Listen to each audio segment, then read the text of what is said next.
still stands. అయితే రేపు ఎలాంటి వాదనలు జరిగే అవకాశం అయితే ఉంది? రేపు తుది తీర్పు లేకపోతే తుది నిర్ణయం వచ్చే అవకాశం ఉందా సార్? బేసికల్గా ఒకటే అంశం మీద ఈ కేసు నడుస్తుందండి. వర్టికల్గా రాజ్యాంగంలో 50% కంటే ఎక్కువ రిజర్వేషన్ ఇవ్వడానికి ఉండదు అని పిటిషనర్ తరఫున వాదించారు. అండ్ ఇందిరా సహాని వేరే వేరే సుప్రీంకోర్టు జడ్జిమెంట్స్ వాళ్ళు రిఫర్ చేశారు. బట్ దానికి దీనికి డిఫరెంట్ అని ఏజీ గారి వాదన. ఎందుకంటే స్టాట్స్ అనేది లేదు, స్టాట్స్ లేకుండా అప్పుడు రిలీజ్ చేశారన్నారు. బట్ ఇక్కడ తెలంగాణ గవర్నమెంట్ వాళ్ళ వాదన ఏం చేసే అవకాశం ఉంది అంటే, ఆల్రెడీ మేము వన్ మ్యాన్ కమిషన్ వేశాము, ఆల్రెడీ సర్వే తీసుకున్నాం బీసీలది. ఆ సర్వే బీసీలో కులగణంగా చేసినప్పుడు 57% బీసీల పాపులేషన్ ఉందని చెప్పేసి వాళ్ళు చెప్పే అవకాశం ఉంది.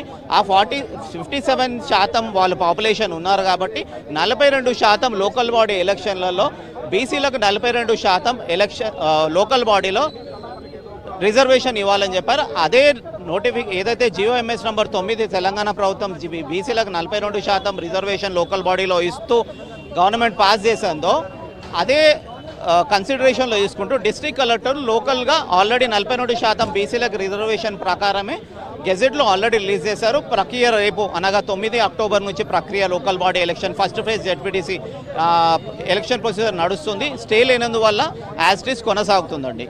ప్రభుత్వం తరపున అభిషేక్ మన్వీర్ సింగ్ ఆయన కూడాను వాదనలు వినిపించారు. ప్రధానంగా ఏ అంశాలు లేవనెత్తారు సార్?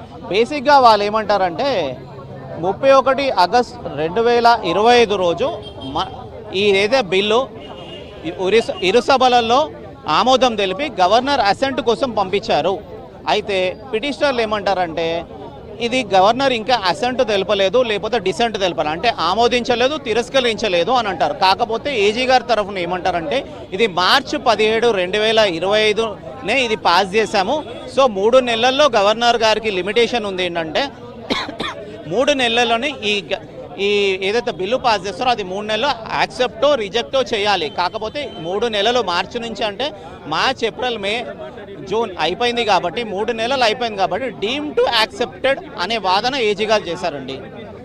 ఇప్పుడు 3 కోర్టు తీర్పులకు సంబంధించినటువంటి అంశాలు ప్రస్తావించారు. అంటే గతంలో రిజర్వేషన్లు 50% మించకూడదు అని చెప్పేసినట్టు కూడా, అంటే కేవలం రిజర్వేషన్లకు సంబంధించిన అంశాల గురించి మాత్రమేనా, లేకపోతే విద్యా ఉపాధికి సంబంధించిన?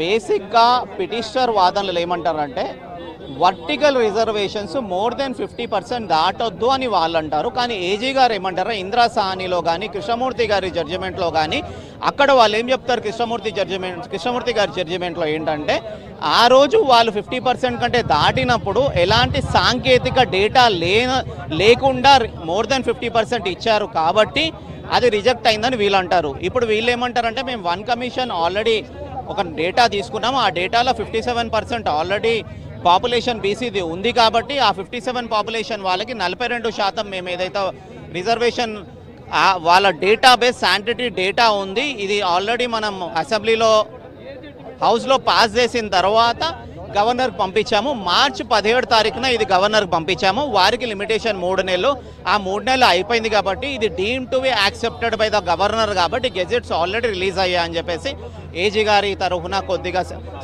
ఢిల్లీ నుంచి సీనియర్ వాదన ఇది ఉండి ఏజీ గారు ఇక్కడ నుంచి మళ్ళీ వాదనకి ఇంకా సమయం కావాలి. ఇంప్లీడ్ కూడా 26 మంది more than 26 members implead petitioners ఉన్నారు, వాళ్ళకి కూడా టైం ఇవ్వాలి కాబట్టి సమయానికి రేపు అడిగితే హైకోర్టు చీఫ్ జస్టిస్ గారు ఏమన్నారంటే రేపు 2:15 ఈ మ్యాటర్లు మళ్ళీ పోజ్ చేశారండి.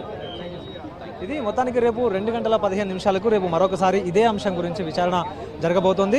ఇప్పటికే ఈ అంశాల గురించి ఇటు ప్రభుత్వం తరపున, ఆ తర్వాత పిటిషన్ తరపున లాయర్లు కూడా తమ వాదనలు బలంగా వినిపించారు. ఇప్పటికే రిజర్వేషన్లు చట్టవిరుద్ధం అంటూ పిటిషనల్ తరపున లాయర్లు వాదిస్తే ఇటు చట్టంలో అవకాశం ఉంది, జనాభాకు అనుగుణంగా రిజర్వేషన్లు పెంచుకునేటువంటి అవకాశం చట్టంలో ఉందంటూ కూడా ఇటు ప్రభుత్వం తరపున న్యాయవాదులు తమ వాదనలు వినిపించారు.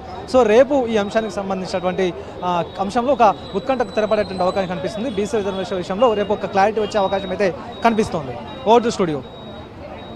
శశి, యావత్ తెలంగాణలో ఉన్న సగం % బీసీ బిడ్డల తరఫున హైకోర్టులో ఇంప్లీడింగ్ పిటిషన్ వేయడం జరిగింది. ఆ పిటిషన్